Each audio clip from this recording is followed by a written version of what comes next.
নমস্কার বন্ধুরা, পাঁচমিশালি রান্নাঘরে আপনাদের সকলকে স্বাগত। আজকে বানিয়ে দেখাবো থোড় দিয়ে মটর ডালের রেসিপি। নিরামিষ দিনে এই রেসিপিটা গরম ভাতের সাথে খেতে দারুণ লাগে। রেসিপিটা দেখে ভালো লাগলে অবশ্যই লাইক শেয়ার করবেন আর কমেন্ট করে জানাতে ভুলবেন না আপনাদের কেমন লাগলো। আর অবশ্যই আমার চ্যানেলটিকে সাবস্ক্রাইব করে আমার পাশে থাকবেন। পাশে থাকা বেল আইকনটি ক্লিক করে নেবেন নতুন নতুন রান্নার আপডেট সবার আগে পাওয়ার জন্য। এখন আমি বানিয়ে দেখাচ্ছি থোড় দিয়ে নিরামিষ মটর ডালের রেসিপি। আজকে থোড় দিয়ে নিরামিষ মটর ডালের রেসিপি বানিয়ে দেখাবো। তার জন্য এখানে 100 গ্রাম মটর ডাল নিয়ে নিয়েছি। কিছুটা থোড় এভাবে একটু বড় বড় করে কেটে নিয়েছি, টুকরোটা একটু বড় বড় করেছি। আর নিয়েছি দুটো কাঁচা লঙ্কা, হলুদ গুঁড়ো হাফ টিস্পুন, আদার পেস্ট নিয়েছি 1 টিস্পুন, নুন আর চিনি স্বাদ মতো। এখানে নিয়ে নিয়েছি ফোড়নের জন্য গোটা জিরে, তেজপাতা আর দুটো শুকনো লঙ্কা। সর্ষের তেল নিয়েছি 1 টেবিল চামচ, ঘি নিয়েছি 1 টেবিল চামচ।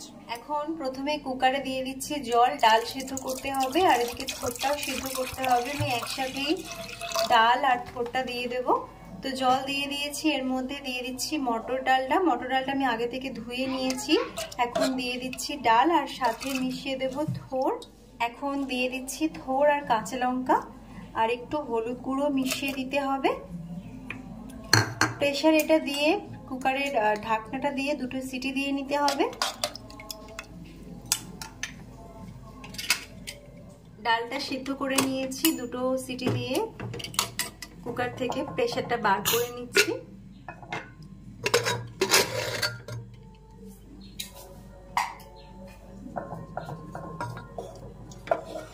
খুব ভালোভাবে সিদ্ধ হয়ে গেছে। এখন কড়াইতে দিয়ে দিচ্ছি সর্ষের তেল। প্রথমে ফোড়নটা দিয়ে ভেজে নিতে হবে।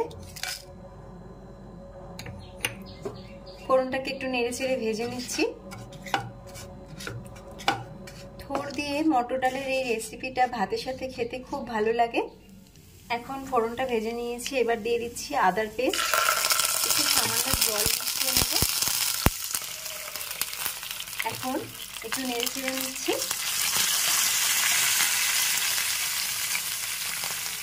এখন একটু আদাটা নেড়ে চেড়ে নেওয়ার পর আমি দিয়ে দিচ্ছি ডালটা। ডাল সিদ্ধ করার জন্য যে জল দিয়েছিলাম এই জলেই হয়ে যাবে, কারণ খুব বেশি পাতলা হবে না, একটু ঘন হবে। তাই আমি আর এর মধ্যে আলাদা করে জল মেশাচ্ছি না। এখন এর মধ্যে দিয়ে দিচ্ছি স্বাদ মতো নুন, চিনি মিশিয়ে দেবো একটু,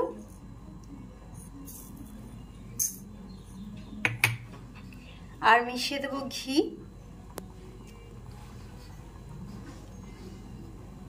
এবার একটু ফুটিয়ে নিতে হবে। খুব ভালো করে 4-5 মিনিট ফুটিয়ে নেওয়ার পর ডালটা একদম রেডি হয়ে গেছে। আমি গ্যাস অফ করে দিচ্ছি। একদম রেডি হয়ে গেছে থোড় দিয়ে মটর ডালের এই রেসিপিটা। আপনারাও ট্রাই করতে পারেন, আশা করি ভালো লাগবে। দেখে ভালো লাগলে অবশ্যই লাইক শেয়ার করবেন।